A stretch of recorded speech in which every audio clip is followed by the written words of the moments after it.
Well, hey friends, it's Destry. Welcome back to my Oregon yard. Today I'm going to be working back here in my shade garden. So this is an area of my yard where only shade tolerant plants will survive. So I'm going to go ahead and show you some new plants I got to try this year, some tried and true shade loving plants that I'm going to be repeating, and then just give you some tips and tricks for planting here in the shade. So this area of my garden can be a little bit tricky, and if you have a shade area of your garden, you might know what I'm talking about. Sometimes it's hard to find really colorful plants that are shade tolerant. And of course, sometimes it's just hard to find plants that will thrive in shady situations. So let me flip the camera around and I'll kind of show you the general area here, show you a few of the new plants I got, and kind of what my plan is to sort of spruce up this shade garden today. So this is the shade garden, what I call my shade garden back in here. You can see it's under this really big lilac tree. And so over here, we've got some really nice things that have come back this year. My hostas are looking really fresh and beautiful for the spring. Now I did just treat the ground here for slugs and snails. I have a patch of Shasta daisies that's developing and growing. I've got some lupin here. My peonies are about ready to bloom and some other nice things, but I'm kind of going to be working on this area over here. So let me take you this way. So you can see I have sort of a collection of pots there. And I moved my egg chair back here. Now I almost thought about getting rid of it. In fact, I was going to put it on Marketplace, but I kind of like it back here, sort of tucked away. So we're going to leave it here and see how it goes. Now the dogs run back and forth here, so I'm going to have to work on placement. Again, thinking about the animals that share the yard with me, but this is some of my heucherella and heucheras that are coming back. Just really gorgeous color through here. You can see this one's quite a bit smaller. It's getting a little trampled. And then I have a fuchsia here that's coming back, a fuchsia here that's coming back, and then one here that's looking great. But you can see there's one right here that isn't looking so good. So I think I'm going to go ahead and take that out and put it in what I call the plant hospital. So it just means I repot it in a quart or gallon size pot, and I kind of watch it and baby it and see if I can get it to come back to life. But in the meantime, I'm going to replace it with some gorgeous Brunnera today. So I picked this up just at my local nursery. This is a Alexander Great, and Brunnera does so good in shade gardens and also here in the Pacific Northwest. So I definitely want to repeat some of the Brunnera. Now here's some that I had that came back this year, and you can see it just shines in the garden. Now I do have to treat, like I said, for slugs and snails because it is so damp here, but right now mine's in bloom and it has the sweetest little blooms. Now mine are stretching for the light here, so the stalks are getting really, really long, which actually could look really pretty in an arrangement. So I'm just kind of letting them do their thing here. But really it's grown more for the foliage than for the blooms. But I think the blooms are really sweet. So here's a couple more here. Aren't those cute? So anyway, I thought I would get more Brunnera in this area. So I've got two more here to plant. And then this plant is new to me. It has kind of that same look, but I liked the variegated leaves. And this is what's a common name is lungwort, but it's actually plumeria is the name here. So we're gonna go with that name because lungwort always makes me like cringe. I don't know, it doesn't do it for me. But plumeria, isn't it pretty? And again, it's kind of echoing those purple blooms of the Brunnera. So I'm excited to have that here in the shade garden. And then next up, I have a new plant to me and one that I tried once and didn't have any success with. So this one I tried once and didn't have any success. So we're gonna try it again because I love it so much. It's a Japanese Aurelia spider's web, and it has this really pretty brightness and interesting structure of the leaf. And this particular plant, I mean, look how healthy this looks, you guys. I just think it's such a good looking plant too. So we're going to try this here in the shade garden. Now when I had planted it before, I planted it at the wrong time of year, and so I'm hoping to have more success this year. And then the last one we're going to be planting up today is this one here. This is a meadow rue, Nimbus White. And look at the tall white flowers on that. It says it attracts pollinators, deer resistant, and good for cut flowers. So right there, I'm intrigued. These got a little, they got a little mangled. This pot was flopped over for a day or two, and then I had it in way too much sun. So I really need to, you know, treat this appropriately for like what I paid for it too, and get it in the ground. So anyway, I'm really excited to try this one.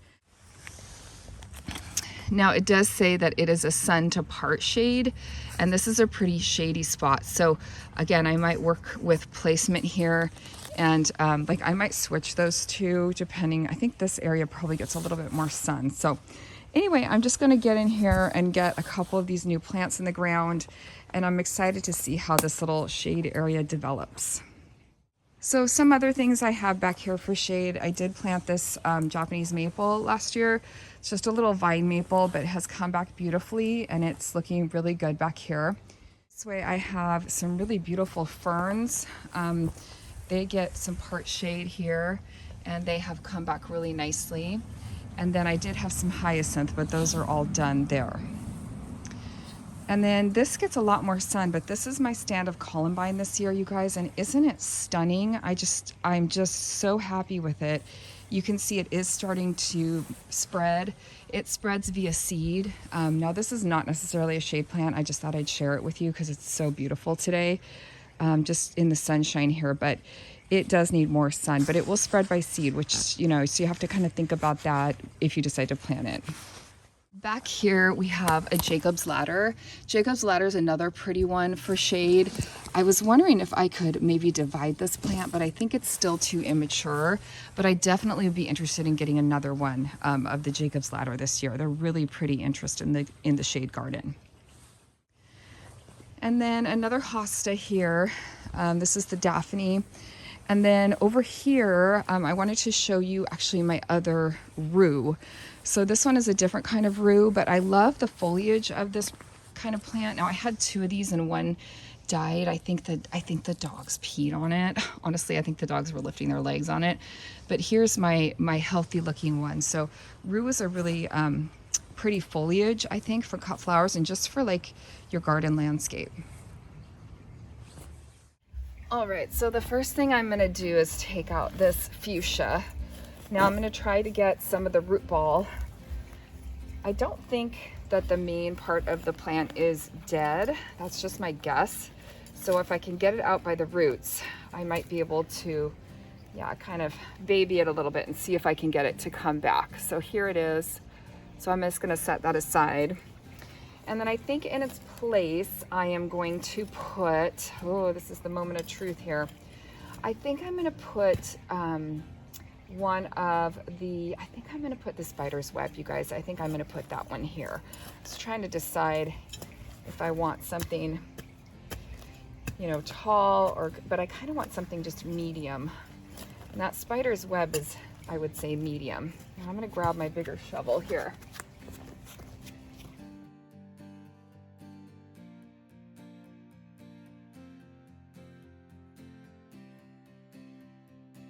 Right, so here it is. Isn't it just stunning? It's so beautiful. All right, so like I said, I probably should be doing some biotone, but we're just gonna skip that step. It looks like it's got some healthy roots. So I'm just gonna go ahead and place that. And I think this will be a good spot for this. I think it will get just enough sun here. I can see the sun kind of coming through the trees here, and it seems like a really good spot for this. Right, there it is all planted up, and I think it looks really, really great. It provides that pop of white through this area. And now I'm gonna go ahead and I'm gonna plant up this rue next. All right, so next up is this rue, and I think I'm gonna place it, right here. Yeah, well, I want someone to be able to get to the chair. So maybe I do want two low things here. So maybe I'll keep it here. And then here.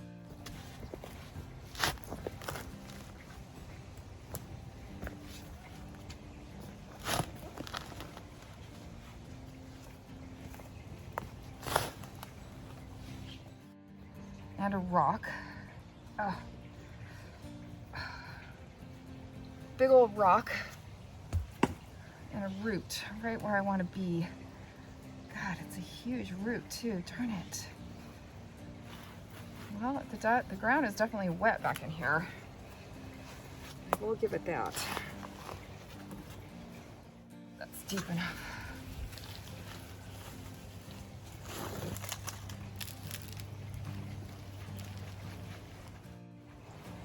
This one seems really, really pretty root bound.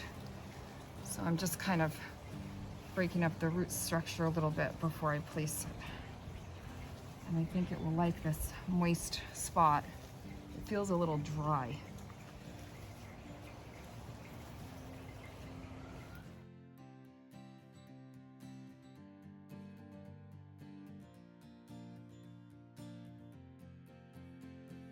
An area I'm going to put here.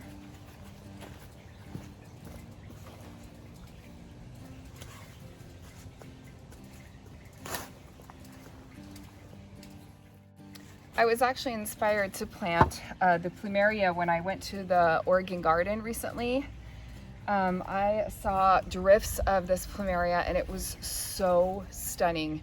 And it will kind of spread out a little bit as far as I understand it. And I just had to try it. If you haven't seen the video where I go and visit the Oregon garden, I will try to link that in the comments for you. It was such a magical experience. And if you ever get to come to Oregon, I would highly recommend going. It's really fun when you go visit like other people's gardens or, you know, public gardens and get ideas for your own garden. And then you can come back and like implement those ideas. I love doing that. All right, well, there's what I've got so far. So I've got 3 of them in the ground there. I know it's kind of hard to see with all this dappled light, so I hope the video is gonna read okay. Now I have 2 of the Brunnera left, so I could do one there. I mean, it would kind of go with this one and make a bigger statement there. I do have a teeny tiny little fern that's trying to come back right there, and that's why I have that little cage. Also, pardon my super tacky yard art. I have a plan for these guys. They're really gross. I need to get rid of them is number 1. But number 2, I thought about like spray painting them or doing some kind of yard art like upcycle. So anyway, I always have ideas. Where was I? So this guy here, I mean, he's gonna come back. He's a little sad looking right now, but I have another Brunnera. So I think I'm gonna tuck the one Brunnera here. I also have, this isn't a stilby. I think I already said that, but anyway. So I think I'm gonna do one right here and then one over there and leave this spot kind of empty. And I might get another stepping stone. I doubt I can match these because they're super old, but maybe I could do, you know, a little stepping stone here or something, because I do want to leave access to the chair here so that, you know, you could come and sit, read a book or something. So yeah, I think that's where I'm gonna plant the last 2 Brunnera. So I'm gonna get going on that.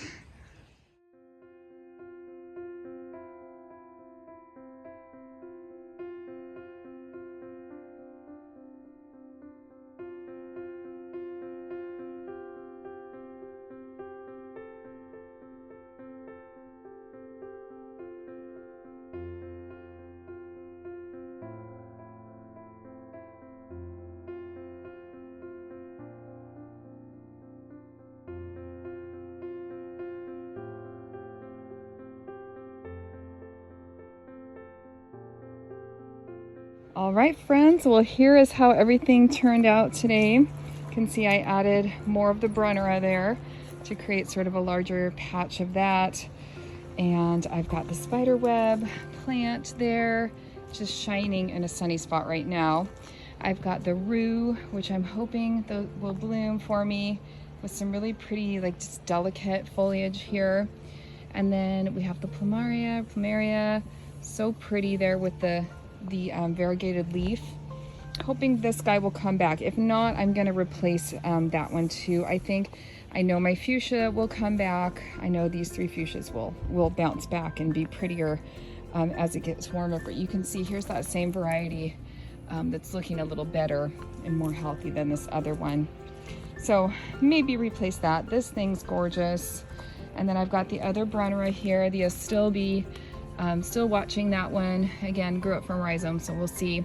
And then I do have this one too. It's coming back beautifully. That is a, oh, you guys, what's the name of it? I'm forgetting. Not Dusty Miller. I'll drop the name. Lamb's Ear. I think it's a Lamb's Ear. And then more of the heuchera there. Then moving out this way into the hostas.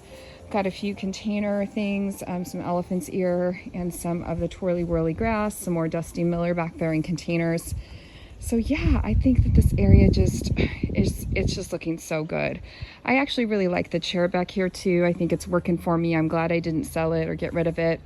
There with the Japanese maple, it's just creating this really cute little like shady oasis back here in my yard, and I'm just in love with it.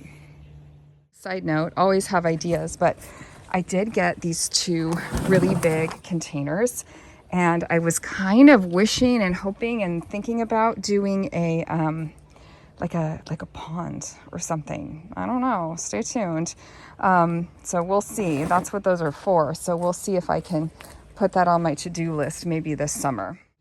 All right, guys, well, that's gonna do it for today's video. I hope you liked hanging out in the shade garden with me today and checking out some shade-loving plants. I hope it motivated you to get out into your yard and do some gardening. So be sure to stick around to the channel so that I can give you updates on how this area is doing, plus lots of other areas in my garden. And be sure to check one of my other videos or playlists to get more inspiration for your yard.